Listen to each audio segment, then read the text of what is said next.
नमस्कार दोस्तों, मैं Dilip Singh, credit trust finance में आपका स्वागत। आज मैं आपको सच्ची घटना लोन फ्रॉड के शिकार हुए एक बिजनेसमैन की कहानी बताऊंगा। केस स्टडी सस्ते लोन की लालच में 1.5 करोड़ रुपए गंवा दिए। कैसे गंवाए? स्थान पश्चिम बंगाल, पश्चिम मिदनापुर। पीड़ित अमित मंडल, जो मैंने नाम रख दिया, 52 वर्षीय बिजनेसमैन अमित जी। इनकी 2 फैक्ट्री थी। मिदनापुर की सबसे व्यस्त फैक्ट्री में शुमार थी, एक कोल्ड स्टोरेज और दूसरा आइस फैक्ट्री। उनको और एक फैक्ट्री चाहिए थी जिसके लिए उन्हें 15 करोड़ रुपए की जरूरत थी, वो भी अर्जेंट में, क्योंकि ऑर्डर काफी बड़ा था। 8 करोड़ उनके अकाउंट में थी। फैक्ट्री की टोटल लागत 19 करोड़ थी। बैंक से लोन नहीं मिल सकता था क्योंकि उनका सिविल स्कोर खराब था।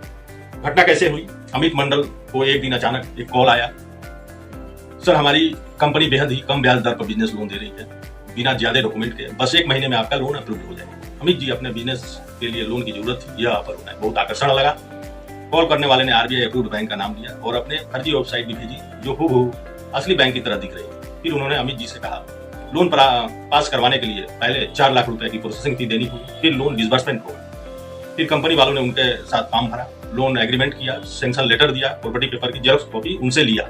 अमित जी ने तुरंत पैसे ट्रांसफर कर दिए, लेकिन इसके बाद नए चार्जेस मांगे जाने लगे, लगभग 15 दिनों में के आसपास। इंश्योरेंस फी 50,000, डॉक्यूमेंट्स वेरिफिकेशन 1 लाख के करीब, जीएसटी चार्जेस उन्होंने लिया लगभग 2.50 लाख के आसपास, डिसबर्समेंट चार्जेस उन्होंने 2 लाख के आसपास लिया। करीब 2 महीने हो गए।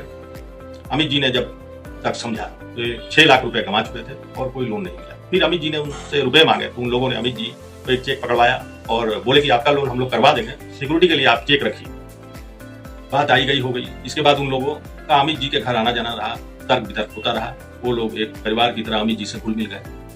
फिर एक दिन उन लोगों ने कहा कि 20 करोड़ का लोन करवा देंगे, लेकिन उन लोगों ने कमीशन पहले मांगा और 3 घंटे में लोन हो जाएगा, 10% कमीशन। फिर अमित जी ने 60 लाख रुपए दे दिए। 4 घंटे बाद उन लोगों ने ड्राफ्ट दे दिया और अपना कमीशन 40 लाख ले लिया और फिर चले गए। अमित जी ने ड्राफ्ट बैंक में जमा करवा दिया और इंतजार करने लगे। सवेरे उनके घर पर पुलिस आकर अमित जी को गिरफ्तार कर लिया। पता चला कि ड्राफ्ट नकली था। 2 महीने जेल में रहने के बाद सभी खर्च जोड़ने से करीब 1.5 करोड़ के आसपास खर्चा आया। अब तक उनकी आइस फैक्ट्री, कोल्ड स्टोरेज सब बर्बाद हो गया था और उल्टा उनके पीछे 3 करोड़ का बैंक लोन कर्ज का मिलाकर बैंक वाले सब मशीन खोल कर ले गए। अब उनके सामने खड़ी समस्या, दोनों फैक्ट्री बंद, 2 छोटे छोटे बच्चे, पत्नी और बदहाली की जिंदगी। किसी ने सही कहा है, सावधानी हटी दुर्घटना का। घटना के 2 सालों बाद किसी के रेफरेंस से मेरे पास फोन किया। मैंने इनके साथ कंसल्टेंसी किया। आज मेरे द्वारा बताए गए मार्ग पर चल के अमित जी दूसरे व्यवसाय में कदम रखा है और वे फिर अपने पैरों पर खड़े होने की चेष्टा कर रहे हैं। बीच बीच में मुझसे सलाह लेते रहते हैं। तो ये थी सत्य घटना पर आधारित तथ्य जो मैंने आप लोगों को सावधान करने हेतु प्रस्तुत किया। मैं कुछ फ्रॉड से बचने के तरीके बताता हूं। नकली बैंक लोन फ्रॉड से कैसे बचें? किसी भी लोन ऑफर को बिना जांचे परखे स्वीकार न करें। बैंक की आधिकारिक वेबसाइट और शाखा से ही लोन पुष्टि करें। कोई भी असली बैंक लोन से पहले पैसा नहीं मांगता। अगर कोई अनजान नंबर या वेबसाइट से लोन के ऑफर मिले तो सावधान रहें और आरबीआई सूची में चेक करें।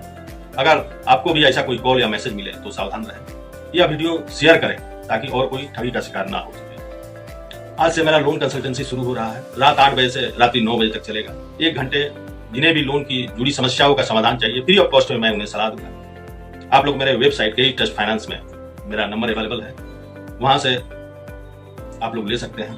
और भी सच्ची घटनाएं पर आधारित आप लोग को न्यूज सुनना या जानना है तो ऐसी बहुत सी घटनाएं मेरे पास आई, जिसे मैं 30-40 घटनाएं ऐसी है जिसे मैं बता सकता हूं। मैं एक एक कर बताऊंगा और लोगों को सावधान एवं सचेत करता रहूंगा। मैं इसी उद्देश्य से बना रहा हूं ताकि लोन के फ्रॉड से लोग बच सके और सावधान रहे और सही पेपर्स को जान सके, जिससे लोन हो सकता है।